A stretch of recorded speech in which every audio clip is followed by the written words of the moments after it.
Greetings. If you're familiar with my channel, this video will probably be extremely different and unique. But that makes like 2 or 3 of you max that are familiar with my channel, so bear with it. About 13 weeks ago, I had kind of reached a culminating point with my weight and my attempts at weight loss. My attempts at weight loss consisted of me, for the most part, maintaining the same diet with probably a bit more snacking involved and continuing to go to the gym about as much as I do. A couple of major differences is in the last few years I've had some abnormalities with sleep, and I wasn't really cognizant of how much sleep has an impact on your overall metabolism and subsequent weight maintenance and or weight loss. I've also had some older injuries kind of rekindle themselves, like, hey, we would like to hang around for a little bit longer, and just overall adversely impact your day-to-day life. That has had a major impact on my ability to do cardio, specifically high-intensity cardio. One of the greatest fat-burning and or weight maintenance, weight loss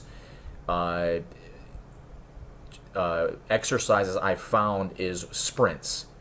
Doing wind sprints where you're just going all out for a given distance with a very short break in between, where to the untrained observer, by the time you're at the end of your workout, your sprints are more like a so I've had, due to basically a reoccurring knee problem, I've had some issues with the running aspect of it. So where am I going with all this?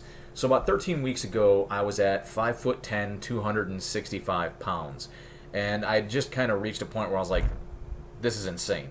All right, I may carry 265 pounds well for my height, but I'm 35 pounds away from being 300. And for 5'10", I don't look like somebody who should weigh that much. And I'm concerned at what kind of adverse effects it's having on my overall health.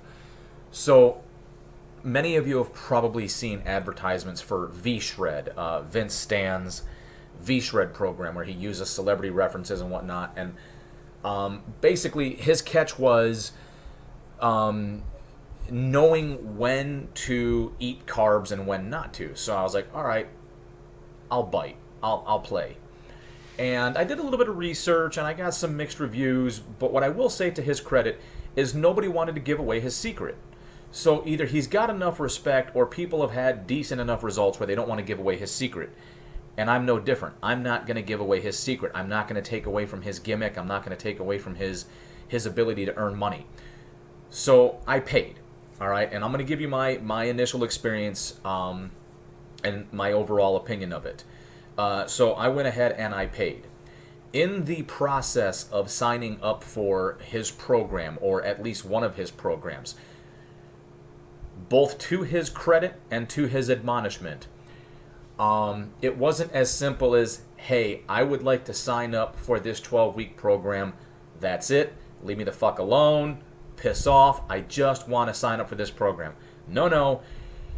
You had to go through like 12 other things. But wait, there's more.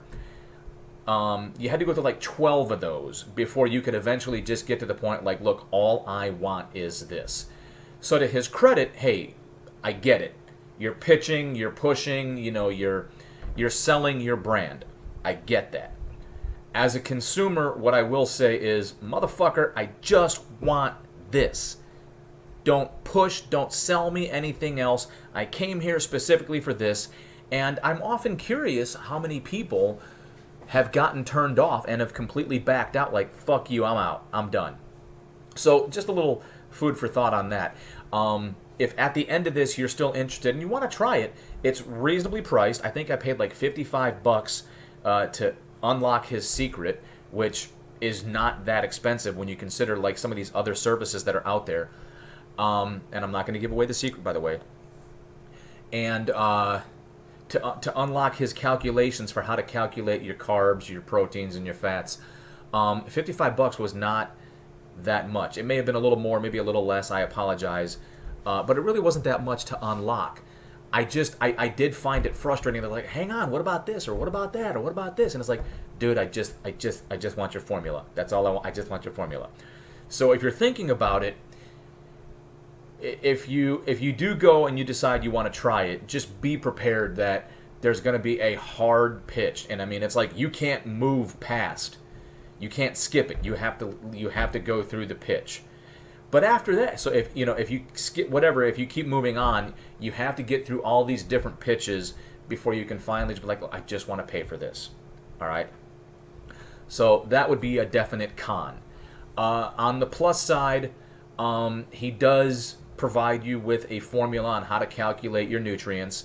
And on the downside, you do have to pay attention to your morning weight. So you have to wake up in the morning, you have to weigh yourself, and that more or less dictates your meal planning for that day. So if you're somebody who likes to meal plan at night prior to going to bed, it doesn't say specifically you can't do that. It's just you could go to bed weighing 250 and then wake up weighing 248, okay, which could significantly impact your carbs, proteins, and fats.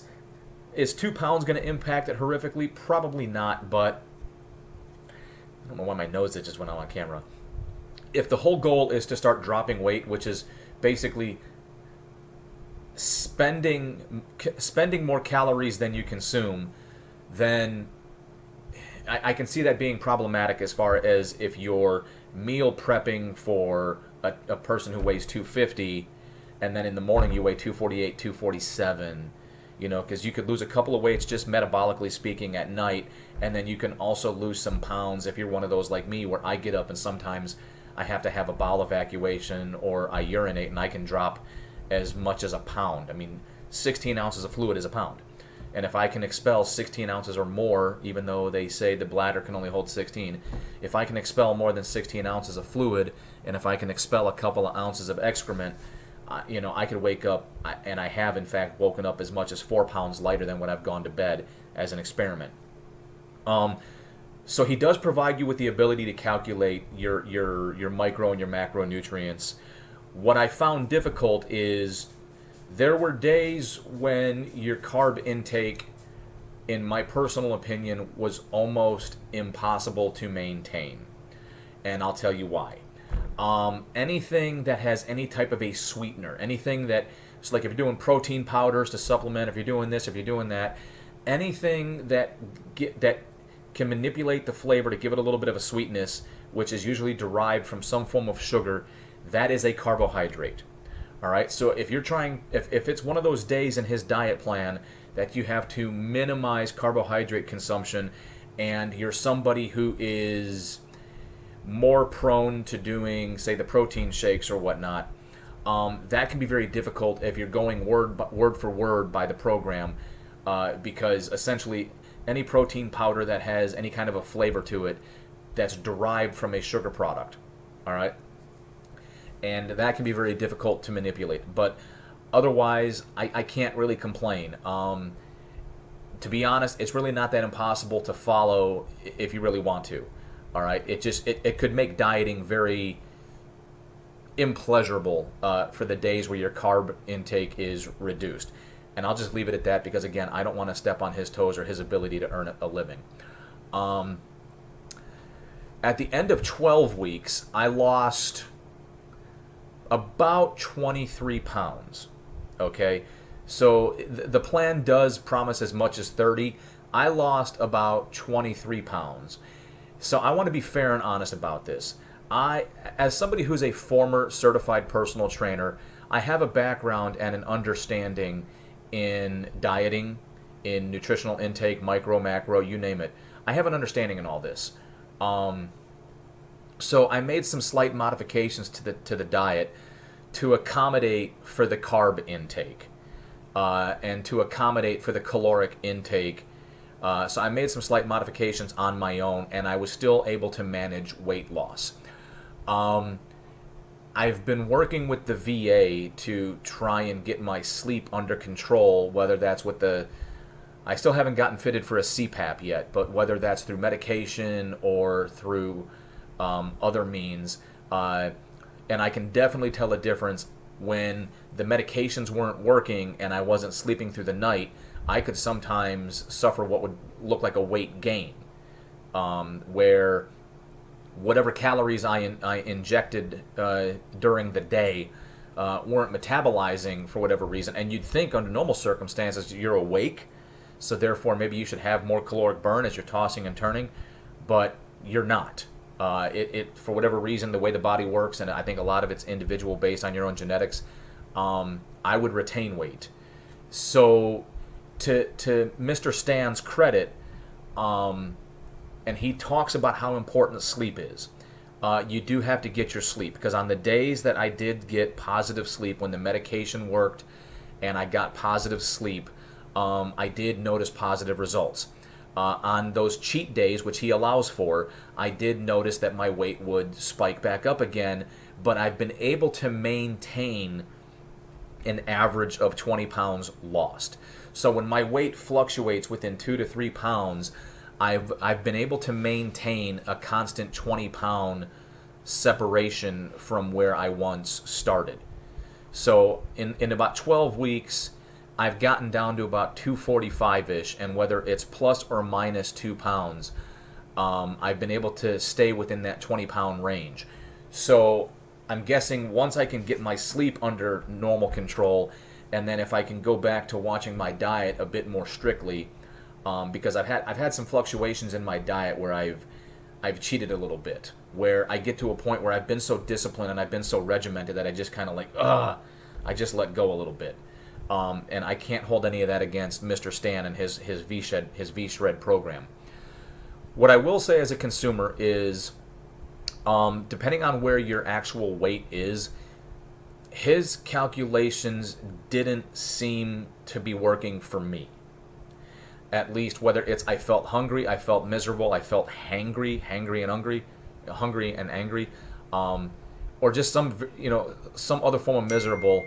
I had to do a modification. Now the wife's blowing me up. I had to make a modification, and so if anybody is in the industry, or if Mr. Stan gets a hold of this, I went back to using the Mifflin St. Jeor calculation. And I think what I did is I went back on a 60-20-20. So 60% of my calories were coming from protein, and 20% were coming from fats, and 20% were coming from carbs. By all means, I welcome the feedback, but I did notice I got better results on the 60-20-20. But again, feedback is always welcome. Because I paid for the secret and I have the secret, I thought about trying to go back on it again as close to possible. I don't want to give anything away because it's proprietary to him, and I want him to maintain his living. On some of the days where your carbs are reduced and your fats are spiked, I found that it was easy to match the fat intake. It was easy to match the protein intake, but it was very difficult to maintain the carb reduction.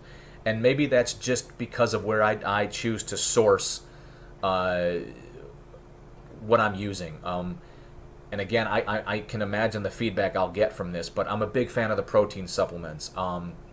With the job that I have and the job that I do, I found the protein supplements to be more beneficial. One of the things I do is I'm basically what amounts to a teacher, if you want to put it lightly, where I can't necessarily take a break out of my day to consume food. At least not consume it in a military fashion where you basically inhale it, you don't chew, you don't get the necessary chews per swallow ratio, so you're swallowing more whole foods, which can be problematic for the digestive system. So I found that the protein shakes, when I add like MCT oil, and then I add like a carbohydrate powder, which is essentially a sugar, that I can get closer to the ratio. But I did find that managing his carbohydrate ratio on the days where the carbs were supposed to be reduced, I found that to be tremendously difficult. But that's just the way that I eat. So bear that in mind. If you decide to go with the program, you may not find it as difficult. I did. I found the registration and sales portion, I found it aggravating at best. And I'll admit, from my own personality, I found it interesting that I stuck with it all the way to the end to get to the part where I could register. If it was a critique, I'd say maybe ease up on the hard sales pitch. And for anybody who's done it, you might know what I'm talking about. Otherwise, I can't really complain. If for no other reason, at the very basic core of it, what I would say is this.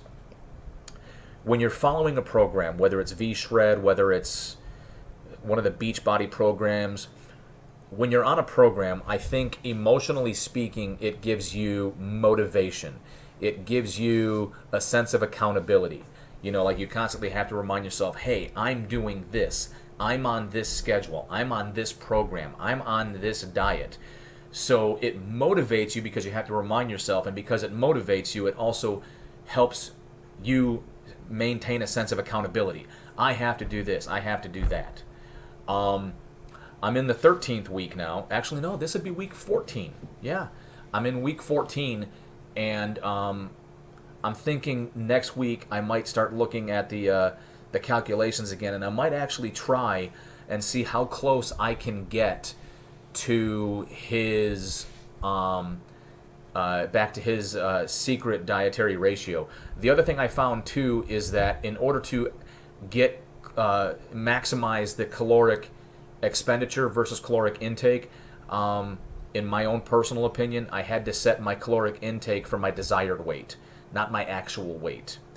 So I set my caloric intake for my desired weight of 200 pounds versus weighing myself daily and be like, okay, well, I need to eat this much for today's weight.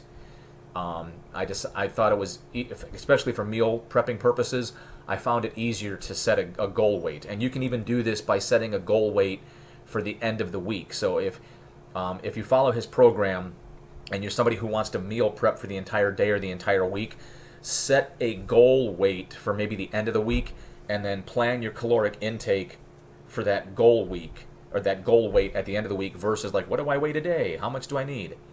And then that might help you out. Other than that, as is the customary norm with my channel, I welcome the feedback. If anybody wants to ask questions, provide their own feedback. If anybody who's done V-Shred, wants to comment, by all means. If anybody works for V-Shred and wants to comment, by all means. That's just the way my channel works. Until then, I'll probably prep something here shortly for something more socio-politically involved. Until then, that's all I got. V-Shred.